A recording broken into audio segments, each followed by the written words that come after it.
안녕하십니까. 라디오 오늘 김경환입니다. 허완구 아나운서를 대신해서 이번 한 주는 제가 진행하도록 하겠습니다. 자, 이 설 명절 연휴가 지났는데요. 중국 우한에서 출발한 신종 코로나 바이러스가 걱정입니다. 확산 속도가 무척이나 빠른데요. 중국에서는 현재 우한 폐렴 확진자가 4,500명을 넘어섰고요. 사망자는 106명에 이르고 있습니다. 하루 사이에 확진자는 1,700여 명, 사망자는 26명이 늘었습니다. 미국과 캐나다, 호주, 프랑스, 독일, 이 신종 코로나 바이러스는 현재 전 세계로 퍼지고 있습니다. 우리나라에서도 현재까지 4명의 확진 환자가 발생했습니다. 현재로서는 마스크 착용이나 손 씻기 등 개인 위생 관리에 좀 더 철저한 주의를 기울이는 것만이 최선의 예방책이라고 합니다. 1월 28일 화요일 라디오 오늘입니다. 광고 듣고 시작하죠. 결혼 준비 잘 돼? 돌잔치 할 건 많지. 크루즈 여행 알아보려고? 웨딩, 축연, 크루즈, 그리고 상조까지. 인생의 좋은 날도 슬픈 날도 좋은 라이프의 토탈 라이프 케어가 함께합니다. 이제 상조 회사를 넘어 토탈 라이프 케어까지. 좋은 라이프. 오래 쓰는 세단기는 뭘까? 오래 쓰는 코팅기는 뭘까? 오래 쓰는 사무기기는 뭘까? 카피어랜드랍니다. 2020년 경자년 새해 메르세데스 벤츠가 전하는 반가운 소식. 여러분께서 주신 큰 사랑에 보답하고자 1월 한 달간 구매하시는 차량에 하나여 개별 소비세 인하 혜택을 연장해드립니다. 늦기 전에 가까운 전시장을 방문하세요. 메르세데스 벤츠. 나 좀 전에 동네 산책하다가 어쩌다 마주친 나도 봤어 나도. 아니 마트에서 어쩌다 어쩌다 마주친 대체 뭘 봤는데? 보험 클리닉. 보험 고민 있으면 편하게 오세요. 1833-6114. 내 보험 바로 잡을 때. 안녕하세요. 가수 이선입니다. 70년 변함없는 칠성사이다처럼 올해도 청량한 한 해 되시길 바래요. 칠성사이다 정다운이 맛 칠성사이다 언제나 칠성사이다 우리 입맛엔 칠성사이다가 좋아요. 맑은 공기가 집 안으로 들어오니까 청정, 나쁜 공기를 집 밖으로 내보내니까 환기. 공기청정과 환기를 동시에 하니까 청정환기. 이제 창문 닫고 환기하세요. 청정환기 시스템을 나비앤하우스에서 만나보세요. 1월 28일 화요일 라디오 오늘입니다. 일부에서는 경제 이슈를 짚어보겠습니다. 건국대 경제학과 최백은 교수와 함께 최백은의 이게 경제다 준비하고 있습니다. 2부 이슈 오늘에서는요. 주민투표를 통해서 통합신공항이 의성 비안 군의소보 공동후보지로 결정이 났는데요.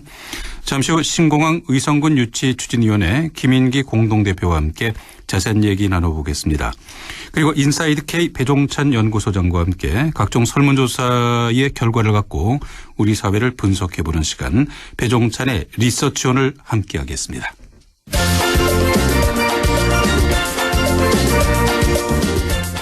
최백은의 이게 경제다. 경제 이야기를 쉽고 명쾌하게 풀어보겠습니다.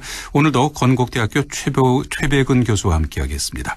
교수님 안녕하십니까? 네, 안녕하세요. 네, 지난해 우리나라의 경제 성장률이 2% 턱걸이를 했습니다. 2009년 이후 가장 낮은 성적이라고 하는데요.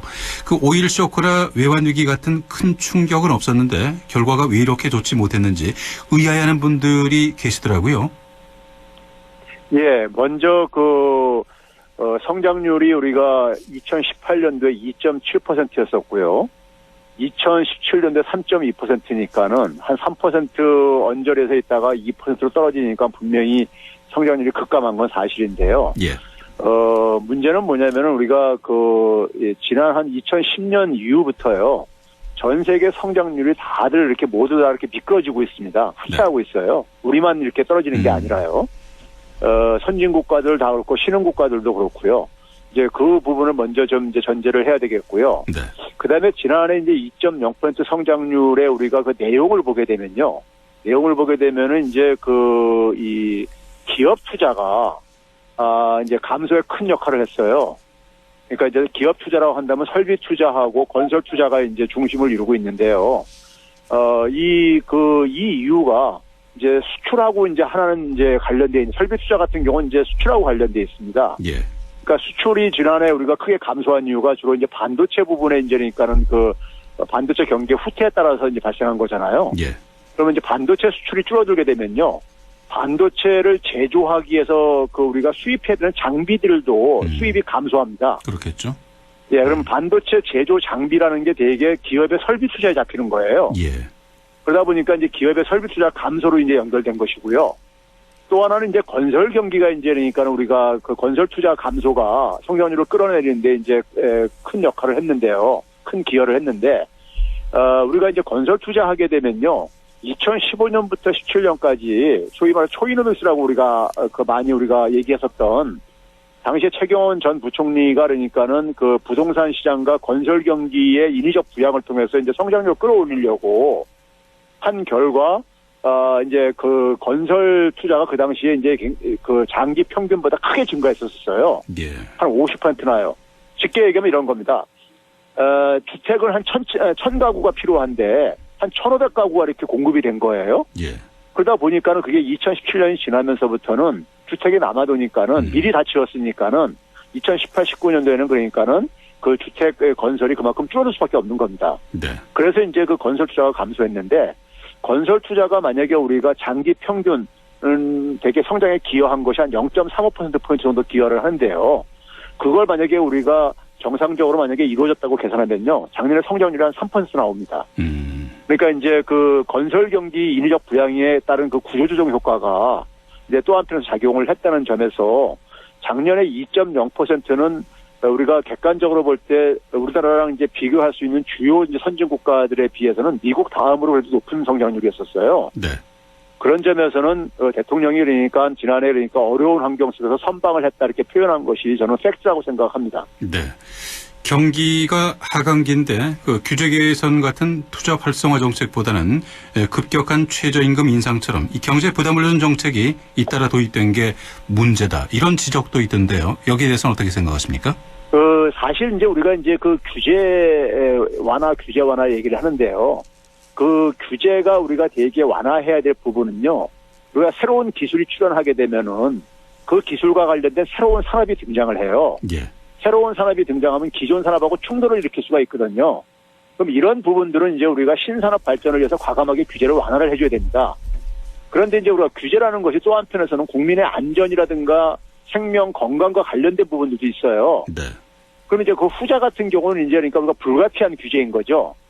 그랬을 때 우리가 이 현 정부에서 그러니까는 박근혜 정부에 비해가 이전 정부에 비해서 기업 규제를 그러니까 규제 완화책을 안 하고 있는 건 절대 아니에요. 그래서 사실 지금 보게 되면은 기업들이 사실 우리나라 기업들의 주력 산업은 제조업인데요. 네. 제조업이 글로벌 금융위기 이후에 지금 글로벌 공급 과잉 상태 속에서 어려움을 겪고 있습니다. 지난 10년 동안에요. 네. 제조업 생산액이 거의 정체되고 있어요. 그러면 이제 이 상황 속에서 새로운 사업을 이제 만들어내야 되는 것이 기업 차원 속에서는 절대적인 과제인 거고 정부 차원 속에서는 새로운 신산업을 육성하는 하나의 과제하고 이게 맞물려 있는 문제입니다. 예. 근데 이러한 부분은 산업 체계를 바꾸는 문제는 이게 그러니까는 시간이 좀 걸릴 수밖에 없어요. 근데 이 부분과 관련해서 필요한 규제 완화는 정부도 적극적으로 지금 사실 그러니까 임하고 있는 거거든요. 그런 점에서 저는 이제 오히려 수출이 굉장히 안 좋아지는 상황 속에서 지난해 그래도 한 성장률의 한 50% 정도를 방어한 게 민간 소비였었어요. 예. 그 민간 소비가 그나마 방어할 수 있었던 것이 저는 소득주도 성장 정책에 긍정적인 효과도 작용을 했다고 저는 평가를 하고 싶습니다. 네.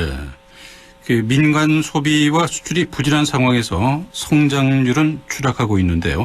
어떤 해법이 필요하다고 보십니까?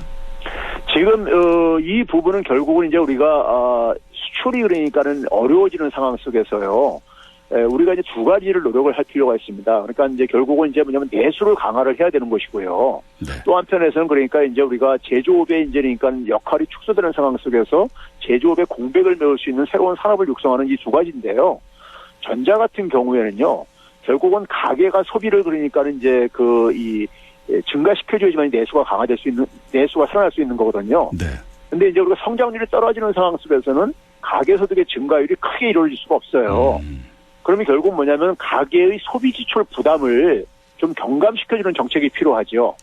가계가 예를 들어서 자녀들 교육비라든가 주거비라든가 뭐 이런 부담이 굉장히 큰데 이런 부분들을 가감하게 완화시킬 수 있는 정책이 저는 필요하다고 보고요. 네. 그리고 이제 또 한편에서는 경제적인 취약계층들이 이 금융비용에 대한 부담이 굉장히 커요. 이자 부담 같은 경우들이요.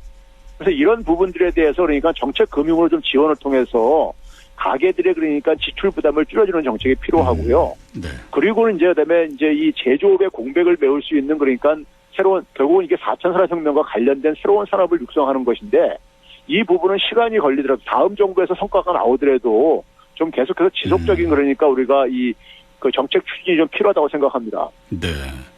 그 정부의 재정 확대 정책을 두고 이 재정 건전성 악화를 우려하는 그런 목소리도 나오고 있는데요. 그럼에도 불구하고 계속해서 재정 확대 정책이 필요할까요? 근데 우리가 이제 그러니까 재정 건전성 문제는요. 사실 너무 지금 이 우려가 너무 이제 과잉되어져 있는데요. 우리가 재정 건전성은 예를 들어서 세계 경제 포럼에서 보게 되면요. 전 세계에서 첫 번째로 좋은 나라입니다. 네. 그런 점에서 그러니까 우리는 너무 재정을 그러니까 너무 이제 우리가 건전하게 운영을 하고 있다고 오히려 그러니까 지적을 받을 정도예요. 그래서 경기가 안 좋은 상황 속에서 재정을 그러니까 우리가 확장을 해서 앞에 두 가지 제가 과제를 얘기한 부분을 네. 보다 더 강화시키는 노력이 이걸 안 하게 되면은 결국 성장률은 더 떨어지게 되고요. 성장률이 떨어지게 되면 악순환 고리가 만들어질 수밖에 없어요. 세수도 적게 거치고요. 그러면 재정은 더 악화될 수밖에 없습니다. 그런 점에서 재정의 여력이 있을 때 오히려 그러니까 우리 경제 체제를 강화하는 쪽에 오히려 그러니까 재정을 활용하는 것이 저는 지혜로운 하나의 대응이라고 생각합니다. 네. 그 재정을 확대하면은 어디에 투자할 것인가도 아주 중요할 것 같은데요. 예. 그러니까 이제 앞에서 얘기했듯이 저는 이제 그러니까는 이 재정 사용을 결국은 이제 가장 중요한 것은 산업 기반을 강화하는데 일단 1차적으로는 이제 투입이 돼야 되는 것이고요. 예. 두 번째는 그러니까 이제 가계의 지출 부담을 경감시켜 줄 수 있는 부분의 지원. 그러니까 예를 들어서 뭐냐면 우리가 장기 공공 임대 같은 거를 그러니까 우리가 많이 공급해 준다면은 청년들의 그러니까 주거 비용 완화라든가 아니면 그다음에 이제 그 건설 경기에도 좀 도움이 될 수도 있기도 하고요. 예, 그리고 이제 중산층이나 그러니까 중산층이나 아니면 저소득층의 그러니까는 자녀들의 교육 비용을 절감시켜주는 쪽으로 좀 저는 적극적으로 활용을 해야 된다고 생각합니다. 네.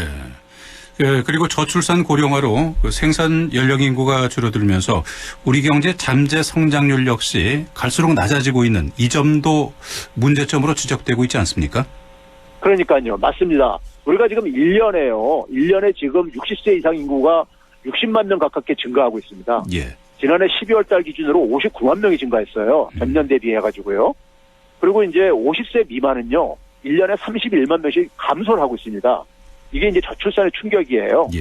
그러면 결국 이 상황 속에서 우리가 그러니까는 좀 이제 가용을 할 수 있는 노동력은 내용적으로 잠깐 줄어들 수밖에 없는 겁니다. 그러면 그게 성장률 두 달로 나타날 수밖에 없고요. 그런 점에서 저출산 문제는 굉장히 우리가 심각하게 대응을 해야 되는 것이고요. 저출산의 가장 우리가 중요한 요인을 우리가 분석해보면요. 낮은 결혼율에서 비롯되어지고 있습니다. 예. 그 낮은 결혼율은 왜 생기는 거냐면요. 가장 첫 번째 요인이 뭐냐면 이 임금 불평등이에요. 쉽게 얘기하면 비정규직 노동자들은 결혼하기가 굉장히 힘듭니다. 두 번째는 뭐냐면 주거비, 세 번째는 교육비를 이렇게 나오고 있어요. 예. 그래서 이런 부분들을 그러니까는 해결해 주지 않으면은 저출산 문제는 쉽게 해결되기가 쉽지 않거든요. 네. 그런 점에서 재정 여력이 있을 때 그러니까는 제가 앞에서 얘기했듯이 이 결혼율을 그리고 낮은 결혼율을 개선시켜야지만이 출산율로 연결될 수 있는 것이기 때문에 결혼율에 그러니까 장애가 되는 원인들을 제거하는데 저는 집중적으로 투입을 해야 된다고 생각합니다. 네.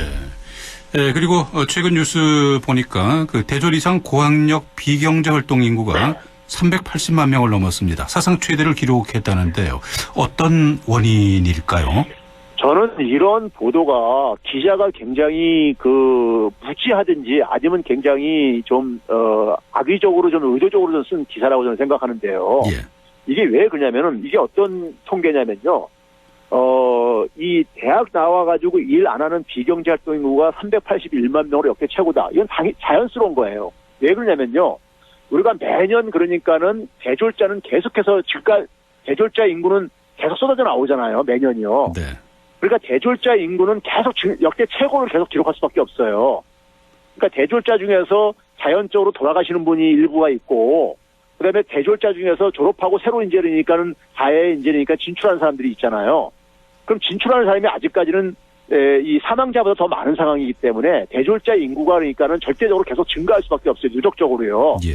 그러면 그 인구 증가 중에서 인구는 기본적으로 경제 활동에 참여하는 인구가 있고 경제 활동을 포기한 사람들이 있고 이렇게 나눕니다. 예.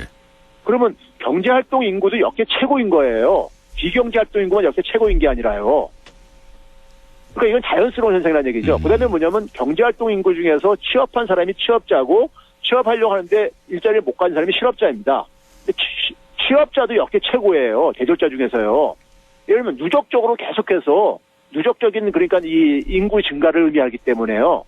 그러면 결국은 뭐 이럴 때는 우리가 뭐냐면 대졸자가 얼마나 많이 경제활동에 참여를 하고 있느냐, 소위 경제활동 참가율이라든가 아니면 대졸자의 그러니까 우리가 고용률이라든가 이런 걸 가지고 얘기를 해야 되는데 자연스럽게 대졸자 인구가 누적적으로 증가하는 상황 속에서 증가하는 비경제활동 인구를 가지고 초점을 맞춰가지고 역대 최고라고 해가지고 이걸 좀 부정적인 의미를 이렇게 더 씌워가지고 보도를 하는 거는 굉장히 이건 잘못된 보도인 거고요. 실상을 제대로 저는 보여주지 못하는 어떤 통계라고 생각합니다. 네.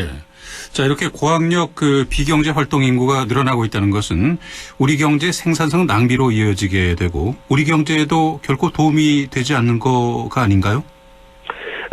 맞습니다. 그러니까 우리가 인구 구조가 우리가 예를 들어서 최근에 고용률은 역대 최고임에도 실업률이 좀 개선이 안 되고 있거든요. 예.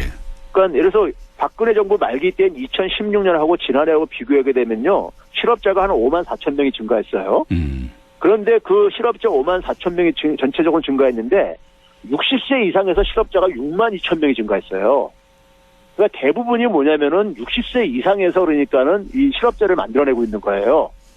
근데 60세 이상은 그러니까 연령적으로 볼 때 그 밑에 연령들보다 50대라든가 50대 이전에 비해서 취업하기가 어려운 연령층이잖아요. 예.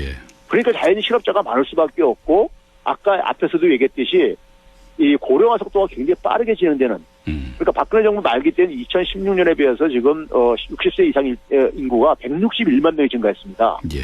그러면 이 그 고령층 노동력이 많이 증가하게 되면요. 상대적으로 그다음에 젊은 층은 줄어들게 되면은 상대적으로 생산성은 떨어질 수밖에 없죠. 그리고 이제 노동 시간도 줄어들 수밖에 없는 것이고요. 네. 그러면 결국 그게 경제 성장률을 우리가 갉아먹는 요인이 돼버립니다. 네. 그렇기 때문에 이제 우리가 생산성이라든가 성장률이 고령화가 빠르게 진행되면은 부정적으로 영향을 미치는 것을 우려하기 때문에 결국 고령화 비율이라는 것은 전체 인구 중에서 65세 이상인 걸 차지하는 비중이거든요. 예. 그러면 65세 이상 인구는 그러니까 자연적으로 그러니까 계속 증가할 수밖에 없어요. 의료기술 발달로 수명이 연장되기 때문에요. 네. 그러면 결국 분모인 그러니까는 전체 인구를 증가시켜야 되는데 전체 인구를 증가시키는 방법은 출산 문제인 겁니다.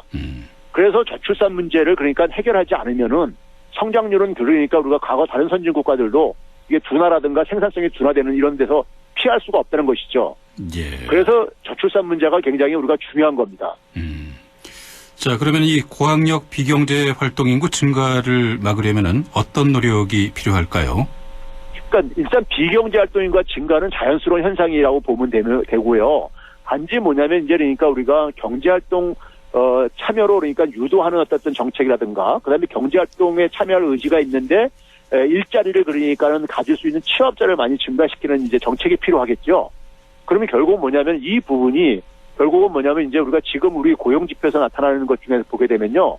20대들 같은 경우가 지금 이제 새로 인재니까 대학 졸업하고 사회 진출하는 인재니까 연령층이고요. 예. 그다음에 이제 40대 같은 경우가 지금 일자리가 줄어들고 있어요.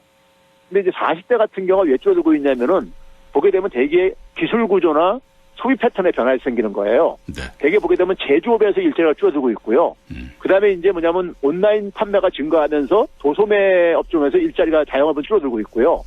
그다음에 이제 금융 같은 경우는 비대면 거래가 증가하면서 점포가 줄어들면서 이제 그러니까는 금융보험업에서 일자리가 줄어들고 있고요. 예. 그러면 이런 부분들에 대한 그러니까 우리가 변화는 어떤 구조적인 변화이기 때문에 단기적으로 그러니까 이것을 그러니까 해결하기 쉽지 않습니다. 결국은 뭐냐면 이제 산업 생태계를 그러니까 다시 그러니까 우리가 재구축하는 이런 노력이 필요한데 이건 좀 네. 시간이 걸릴 수밖에 없다는 그렇겠군요. 것이고요. 그리고 이제 젊은 층들 같은 경우 보게 되면은 전 세계적으로 보게 되면 만들어지는 일자리가 되게 우리가 앱에 기반해가지고 우리가 되게 그 만들어지는 일자리 있잖아요. 앱 배달 서비스라든가 뭐 이런 것들이요. 이런 일자리들이 이제 증가하다 보니까는 이게 이제 산업의 구조가 이제 바뀌면서 생기는 문제인 겁니다. 소위 말해서 플랫폼 이제 사업으로 이제니까 이 사업들이 다 바뀌면서요. 그래서 이런 부분들에 대해서 그러니까 오히려 거기서 생기는 일자리에 대한 고용 안정성이라든가 고용 문제들을 그러니까 오히려 그러니까 접근하는 것이 현실적인 오히려 대응 방안이라고 생각합니다. 네. 최백은의 이게 경제다. 건국대학교 경제학과 최백은 교수와 함께했습니다. 오늘 말씀 잘 들었습니다. 네, 감사합니다. 네, 라디오 오늘 1부는 여기까지고요. 잠시 후 2부에서 뵙겠습니다.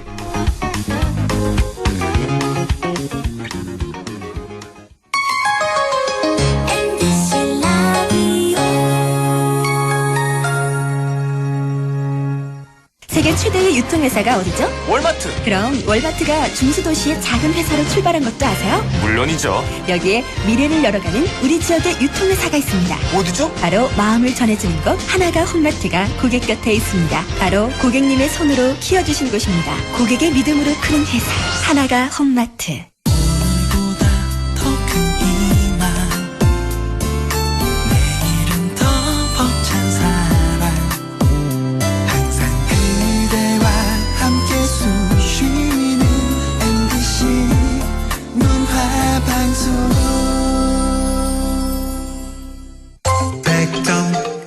MBC 라디오.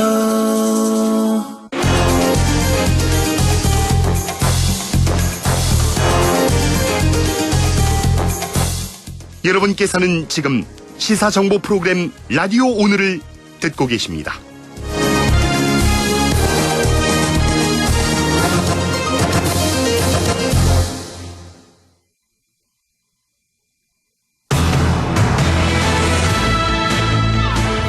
라디오 오늘 화요일 순서 함께하고 계십니다. 6시 27분 25초 막 지나고 있습니다.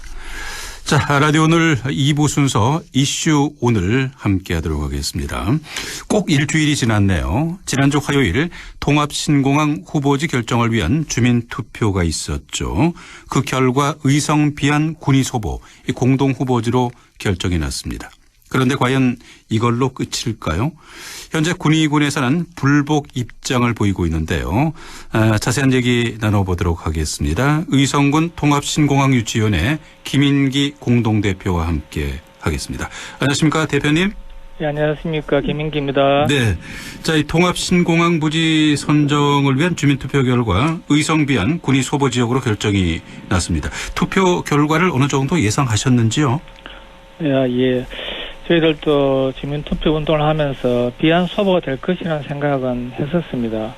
하지만 투표율 88.69%, 찬성률 90.36이라는 엄청난 결과가 나올 것이라고는 생각을 못했습니다. 제가 알기로는 우리나라 주민투표 역사상 최고의 투표율과 찬성률을 알고 있습니다. 네.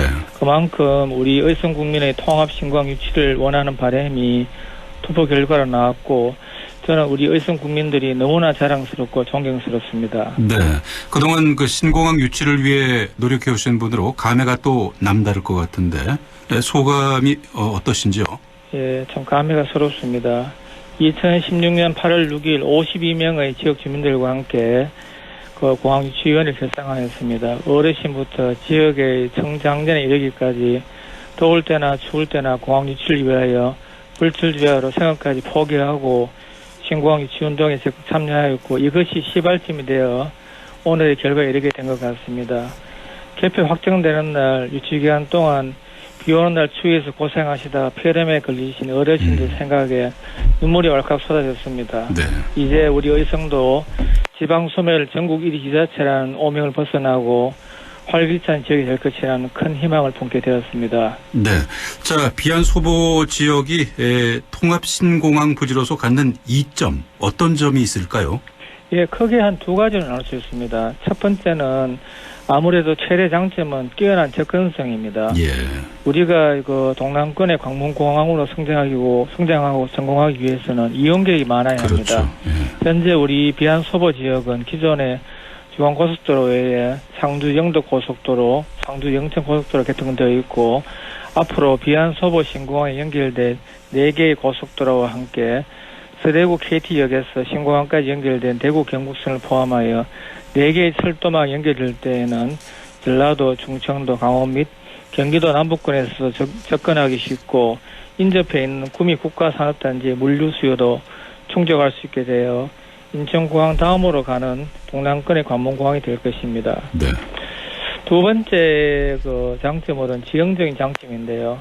저희들이 주위에 높은 산이 없는 관계로 공사비 절감과 비행 안정성이 뛰어나다 하겠습니다. 네, 두 가지의 장점이 있군요. 네. 자, 신공항 유치를 통한 의성 군민들의 기대도 상당히 클 것 같은데요. 네. 그 경제적인 파급 효과는 어떻게 기대해 볼 수 있을까요? 예, 크게 한 3가지 나눌 수 있겠습니다. 첫 번째는 신공항 건설 사업비로 신문에 나왔다시피 9조 2,700억이 투입되겠으며 10조 2천억의 생산 부가가치 유발 효과와 5만 3천 개의 일자리가 생기게 됩니다. 두 번째는 군인 군무원 1만여 명과 항공업 종사업자들과 총 한 2만여 명 인구가 유입될 것으로 생각하고 있습니다. 예. 세 번째는 경상북도에서 향후 신공항 주변과 배후에 약 1조 원을 들여서 항공 클러스 조성을 함으로써 군위와 의성의 획기적인 변화가 오게 될 것 같습니다. 네. 자, 그런데 문제는요, 이렇게 이제 결정이 됐는데, 군위 군수가 주민투표 결과에 불복하고 군위 우보 지역을 단독 후보지로 국방부에 유치 신청을 했습니다. 이렇게 되면 공동 후보지는 자동으로 탈락되는 게 아닌가, 이런 좀 걱정, 우려하시는 분들이 많으시던데요. 그런데 그거는 절대로 그렇게 되지 않을 것입니다. 투표가 끝난 1월 20일 오후에 대구시장님과 경북지사님의 통합신공항 이전 관련 입장문에서 주민투표 결과 수용을 호소하였고 조만간 유치 신청과 국방부 이전 부지 선정위원회 심의 의결을 통해서 최종 이전 부지가 확정될 것이라고 밝힌 바도 있습니다. 또한 2019년 11월에 군위와 의성군민 200명이 공론화 절차를 진행해서 후보지 선정 방식을 정하면서 오늘 또 주민투표에 이르게 되었습니다. 여기에 대해서 군위 군수님을 포함한 4개 지자체단체장이 합의를 한 상태입니다. 그렇죠. 또한 1월 23일 국방부에서는 지역사회 합의 정신을 반드시 존중해야 한다는 입장을 밝혔고, 이는 월등히 높은 투표 점수를 받은 공동 후보지를 무시한 채 최종 이전 후보지를 선정할 수 없다는 의미로 생각하고 있습니다. 네. 자, 조금 전에 말씀하신 대로 그 주민투표하게 되기까지 김영만 군위 군수도 합의를 했고요. 조건 없는 승복에 그 합의한 그런 사항 아닙니까? 그렇습니다. 앞에서 언급한 바와 같이 작년 11월 12일 국방부에서 열린 제4차 이전 부지 선정위원회에서 공론화 절차를 통한 투표 방식과 그 결과에 무조건 승복하기로 이미 4개 지자체장이 합의한 사항입니다. 네. 현재 군위군의 반응에 대해서 좀 황당하다는 그런 분들도 많으실 것 같습니다. 네. 김영만 군위 군수에게 하고 싶은 얘기도 있을 것 같은데요. 예, 아무래도 김영만 군위 군수님께서는 좀 막연한 감이 있으실 것 같습니다. 지난 3년 6개월 동안 김영만 군수님께서는 후보 단독 후보 유치를 위해서 어느 누구보다 열정을 다해 오신 거는 누구나 다 아는 사실입니다. 하지만 이제는 대성격 차원에서 군위와 의성의 상생 발전과 대우 경북의 상승을 위해서 좀 더 크게 생각하시고 주민투표 결과에 성복해 주시길 바랍니다. 네. 이게 이제 통합신공항이 이제 2개 군에 걸쳐서 됐기 때문에 네. 군위군수와 의성군수의 공동 제출안이 있어야 이게 된다고 들었습니다. 네네. 앞으로 신공항 부지 결정은 그럼 어떻게 되는 겁니까? 국방부 뜻이 중요한가요? 어떤가요? 예, 결국은 국방부에서 되는 선정위에서 결정할 겁니다. 제 개인적인 생각으로는 기존에 합의한 대로 선정위원회에서 비안소호 공동지역으로 최종 선정지로 결정하려 생각합니다. 그리고 이러한 원만의 결론에 도달하기 위해서는 국방부와 4개 지자체 단체장과의 긴밀한 토론과 협의가 추가로 있어야 되지 않나 싶습니다. 네. 자, 그러면은 의성 비안 군위 소보 지역으로 신공항 부지가 결정되면은 그 후에 절차는 어떻게 되는 겁니까? 예, 1차적으로 금년에 국방부와 대구시에서는 유치 신청하고 이전지 선정위원회를 거쳐서 기본 계획을 수립할 겁니다. 2021년에는 설계를 끝내고 2022년부터 본격적인 공사에 시작될 것입니다. 예정대로 추진된다면 2026년에는 비안 소보 지역의 민간공항과 군공항이 동시에 문을 열게 될 것 같습니다. 계획대로 된다면 공사 기간 한 4년 정도가 네, 한 4년 되는군요. 정도 보고 있습니다. 예. 네네. 자, 마지막으로 하고 싶은 얘기 있으면 한 말씀 해주시죠. 예.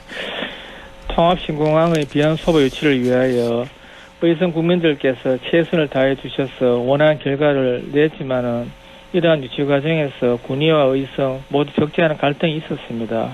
이제는 이러한 갈등을 해소하고 같은 목표를 향하여 서로 협력해서 군의군과 의성군이 함께 상생하고 공동 발전하는 계기를 바랍니다. 나아가서는 비안소보의 관문공항이 활성화되어 대구 경북의 상생 발전이 있기를 바랍니다. 네, 오늘 말씀 잘 들었습니다. 감사합니다. 감사합니다. 네, 지금까지 의성군 통합신공항유치위원회 김인기 공동대표와 함께했습니다.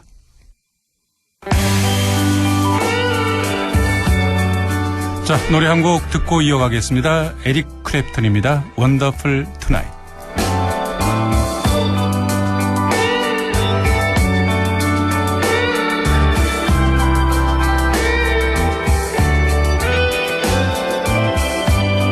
It's late in the evening. She's wondering what clothes to wear. She puts on her makeup and brushes her long blonde hair. And then she asks me, do I look alright? And I say yes, you look wonderful tonight.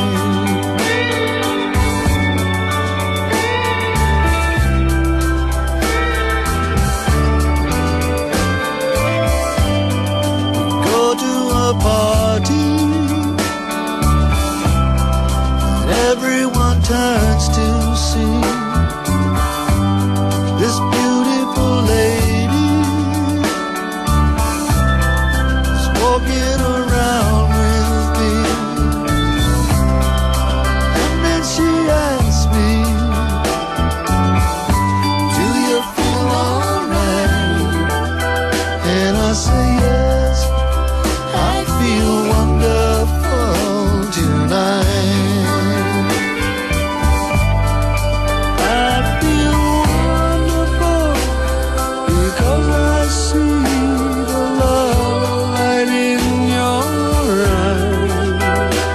And the wonder of it all is that you just don't realize how much I love you.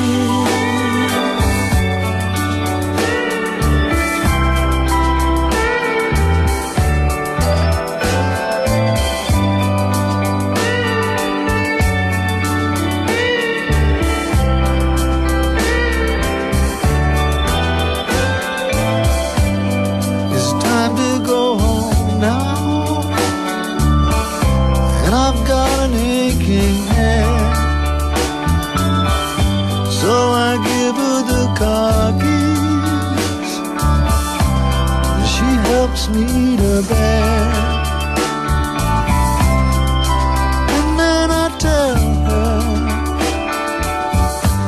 as I turn out the light, I say, my darling, you are wonderful tonight. Oh, my darling, you are wonderful tonight.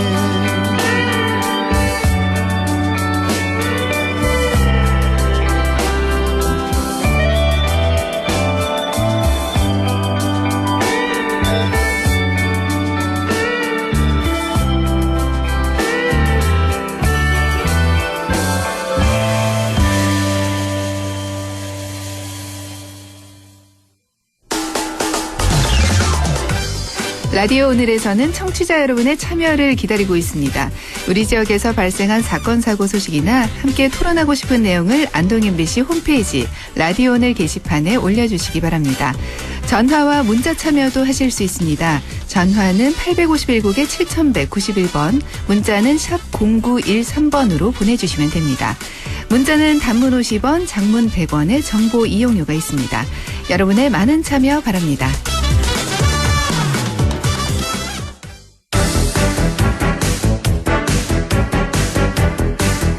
네, 6시 40분 지나고 있습니다.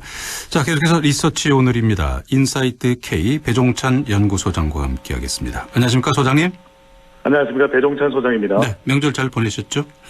네, 새해 복 많이 받으십시오. 네, 새해 복 많이 받으시고요. 자, 4.15 총선이 이제 80여일 앞으로 다가왔습니다. 네. 선거를 앞두고 있는 지역 민심은 어떤 상황인지 오늘 좀 짚어볼까 하는데요. 최근 정당 지지율부터 좀 알아볼까요? 네. 설 직후에 민심까지 담아낸 이 정당 지지율 조사 결과가 발표되지는 않았는데 대체적으로 더불어민주당이 앞서가고 있지만 일부 지역에서는 자유한국당이 우세한 곳도 나타나고 있습니다. 예. 리얼미터가 TBS와 YTN에 의뢰를 받아서 지난 20일부터 22일까지 그러니까 명절 연휴 직전에 실시된 조사입니다. 전국 1,506명 무선전화 면접이 유무선 RDD 자동 응답 조사였고요. 표본오차 95% 신뢰 수준 플러스 마이너스 2.5%포인트, 응답률 4.4%, 자산상은 중앙선거연구소 심의위원회 홈페이지에서 확인 가능한데 어느 정당을 지지하거나 조금이라도 더 선호하는지 물어봤습니다. 이 정당 지지율은 더불어민주당 40.4%, 자유한국당 32.1%, 바른미래당 4.1%, 새로운 보수당 3.8% 등 주요 정당의 지지율로 나타났습니다. 네. 자, 이번 선거에서 큰 관심을 모으는 지역 가운데 하나가 부울경, 부산, 울산, 네. 경남 PK 지역 아니겠습니까? 이쪽은 판세가 어떻습니까? 네, 이 올해 선거에서 또 초미의 관심사가 되고 있는 지역 중에 하나가 영남 지역이고, 물론 뭐 대구 경북 지역에 관심은 뭐 이런 말할 필요도 없겠고요. 특히 이제 부산, 울산, 경남이 광역단체장이 모두 또 더불어민주당 소속 아니겠습니까? 예. 그러다 보니까 과연 이번 총선의 결과는 어떻게 나올지 더 많은 관심을 받고 있는데 대통령 지지율에 영향을 주는 변수 경북공 바로 경제 북한 공약입니다. 또 배 소장이 또 우리 지역의 명칭에 머리글자를 땄습니다.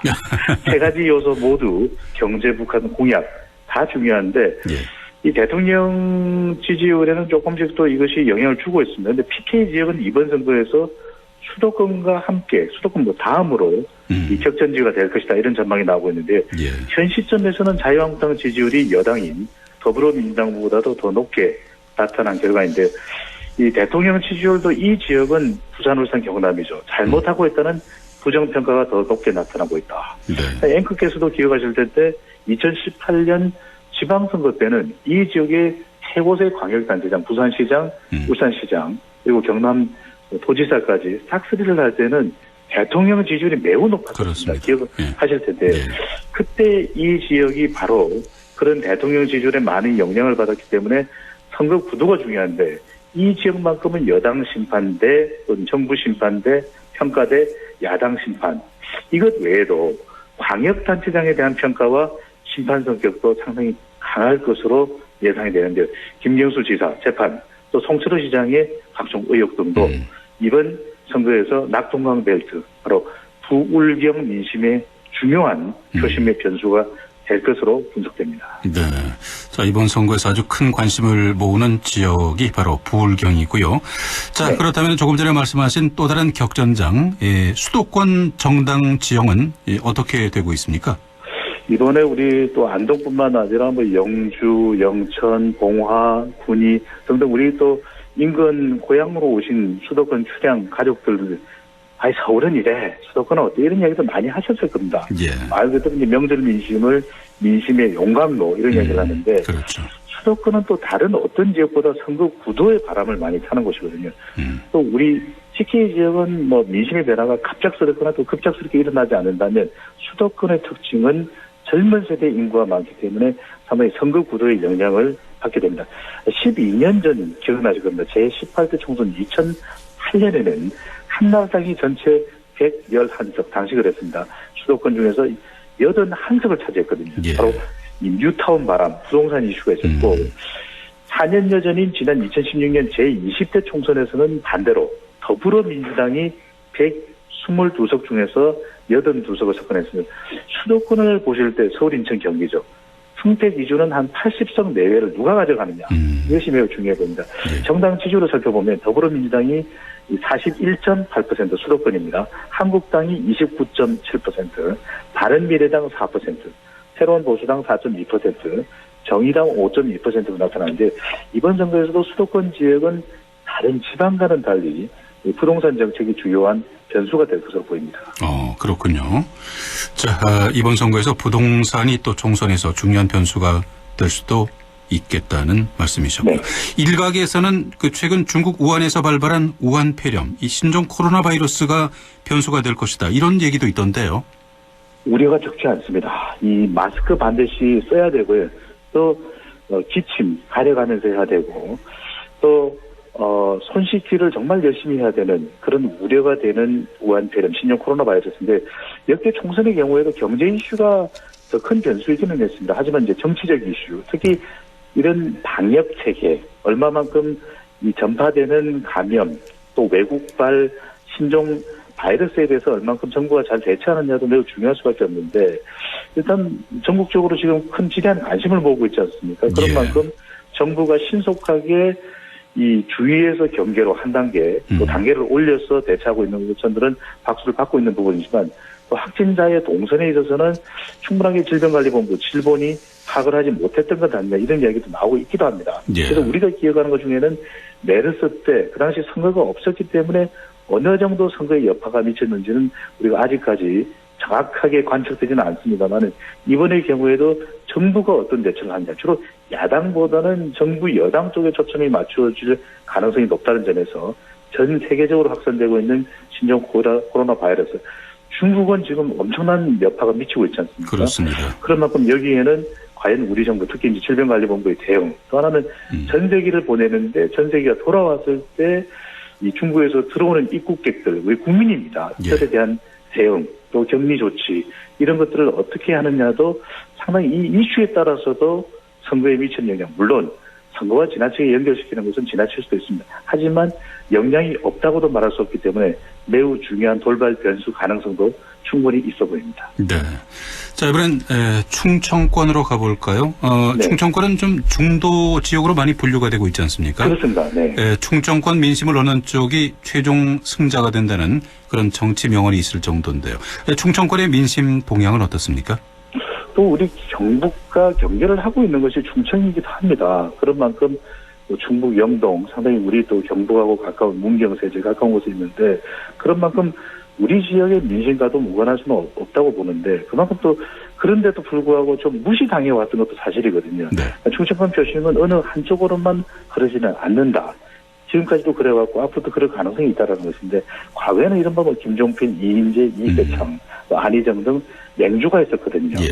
근데 1987년 직선제 개헌 이후에 충청권 성자가 대통령 선거의 최종 성자가 되어오는 현상도 있었고 그런 만큼 긴년간 대결 구도가 되고 있는 이번 선거에서 과연 충청권 전체의 의석수가 많지는 않다 하더라도 과연 어느 쪽 진영으로 기울어지느냐 또는 어떤 결과가 나오냐에 따라서 전체 선거의 승패를 가늠하는 중요 지역이 될 수 있을 텐데 정당 지지율만 놓고 보면 더불어민주당 45.4%, 자유한국당 32.6%로 전체 충청권은 민주당 우세지만 이 지역도 당진이냐, 서선이냐 또는 제천이냐 또 따라서 음성이냐 따라서 다르기 때문에 지역구별로 볼 필요도 있겠습니다. 네. 자, 그럼 마지막으로 이쪽 대구 경북 쪽의 민심 동향 이것도 무시하지 못할 것 같은데요. 우리 지역 분석 안 했다가 제가 호되게 당할 수 있거든요. 네, 보수통합 논의의 핵심 지역이 바로 우리 경북 대구입니다. 특히 안동도 상당히 중요한 지역인데 자유한국당 텃밭이라고 해왔습니다만은 지난 지방선거 때 민심 달라졌거든요. 최근 대구 경북에서는 자유한국당 지지율이 또 올라가는 추세이기는 하지만 세대별로 진보 보수에 대한 생각차는 분명히 있는 것으로 보입니다. 지난 지방선거 때는 상당히 더불어민주당이 약진하는 결과도 보여주었거든요. 그렇습니다. 그런 만큼 광역단체장 두 곳은 가져갔고 하지만 기초자치단체에서는 상당히 세대별로 다른 표심을 보였던 것이 우리 대구 경북이었기 때문에 어떤 민심이 또 어떤 결과를 줄지 모르겠습니다. 하지만 특히 대도시 권역인 대구 바로 또 포항 또 이런 지역들은 상당히 더불어민주당과 자유한국당의 대결구도 어떻게 될지, 또 수성의 김부겸, 대구 동구의 유승민 의원 상당히 관심을 보고 있는데, 대구의 몇몇 지역은 또 더불어민주당 현역 의원들의 경쟁력이 더 강한 곳이라 이번 총선 결과 주목받고 있는데, 자유한국당의 이슈는 그렇습니다. 과연 중진 물갈이가 얼마나 가능할지, 이것이 최신의 바로미터가 될 것으로 보이고, 새로운 보수당에도 주목받고 있는 이 대구 경북 지역의 정당 아니겠습니까? 그런 만큼 유승민 의원이 대구 동구에 출마하느냐, 또 유승민 의원의 영향력이 얼마만큼 실제 미치느냐 또는 못 미치느냐, 이 부분도 주요 관심사가 될 것으로 분석됩니다. 네, 지금까지 리서치 오늘이었습니다. 인사이트 K 배종찬 연구소장과 함께했습니다. 네, 말씀 잘 들었습니다. 감사합니다. 고맙습니다. 네, 계속해서 내일의 날씨와 행사 알아보겠습니다. 김도연 씨. 네, 현재 안동은 8도까지 기온이 올라가 있고요. 어제 이 시간보다 3도 높은 기온을 보이면서 심하게 춥진 않습니다. 예년 수준을 계속해서 높을 걸로 예상됩니다. 연휴 동안 궂은 날씨가 좀 아쉬웠는데요. 비구름은 대부분 빠져나간 상태입니다. 내일도 하늘빛은 계속해서 흐리겠고요. 우리 지역 가운데 영향은 이번 주 목요일에 흐리고 눈비 소식 예상됩니다. 그리고 당분간 날은 포근하겠고 공기도 깨끗할 텐데요. 마스크는 꼭 착용해 주시기 바랍니다. 신종 코로나 바이러스가 확산되고 있는데요. 공기 중으로도 옮을 수 있으니까 개인 위생관리, 건강관리 철저하게 해주셔야 되겠습니다. 남은 한 주도 힘내시기 바랍니다. 내일 기온입니다. 안동, 상주 내일 아침 0도에서 시작해서 한낮에 9도까지 오르겠고요. 영주, 봉화, 문경이 아침이 1도, 한낮에 8도까지 올라갑니다. 예천, 영양, 청송이 아침 영하 2도, 한낮에 9도 분포 예상되고 의성이 아침 영하 2도, 한낮에 11도까지 오르겠습니다. 이어서 행사 소식입니다. 상주에서는 2020년 청소년 상담복지센터 청소년 방과후 아카데미 프로그램 강사를 모집 공고합니다. 1월 29일 수요일 6시까지고요. 모집 분야는 논술, 한국사, 영어, 수학입니다. 상주시 청소년 방과후 아카데미 하늘터에서 방문 접수받고 있습니다. 상주에서는 한창 명주 테마파크 문화가 있는 날 행사가 진행됩니다. 매월 마지막 수요일은 문화가 있는 날인데요. 함창 명주 박물관, 함창 명주 테마파크에서 정겨운 산골, 마린 도요 염색 체험, 명주 이야기, 규방 공예 체험 등이 펼쳐지고요. 문의 전화는 지역번호 054-541국에 9260번입니다. 봉화 현재 기온은 어제 이 시간보다 1도 높은 5도, 체감 온도도 5도, 습도는 52%입니다. 날씨와 행사였습니다.